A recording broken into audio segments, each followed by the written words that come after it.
Bonsoir à tous, bienvenue sur France 24 pour cette édition largement consacrée à cette rencontre entre Donald Trump et Vladimir Poutine. On commence avec les titres de ce journal. On va commencer par revenir sur cette image forte de la journée, cette poignée de main entre les présidents russes et américains et ce large sourire esquissé par les deux hommes. Vladimir Poutine a été tout à l'heure accueilli sur le tarmac par Donald Trump. On écoute le récit d'Ethan Hadji.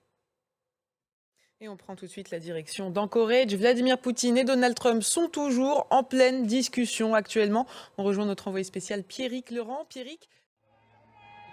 Écoutez, effectivement, les enjeux sont énormes pour les deux pays. Merci beaucoup Pierrick Laurent pour toutes ces précisions.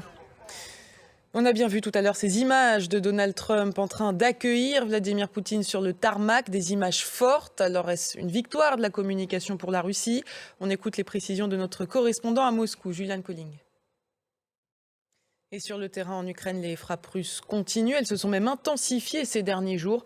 On écoute notre correspondant à Kiev, Emmanuel Chaz.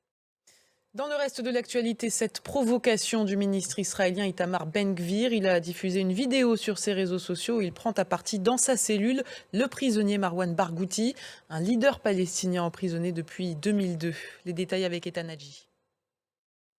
Après des pourparlers tendus, aucun accord n'a pu être trouvé pour lutter contre le développement incontrôlé du plastique. Les ONG de défense de l'environnement et de la santé plaçaient de hautes ambitions dans ce sommet qui était censé aboutir à un premier traité international de lutte contre la pollution plastique. Les explications de Juliette Lafont. C'est la fin de ce journal. Merci de l'avoir suivi. L'information continue sur France 24.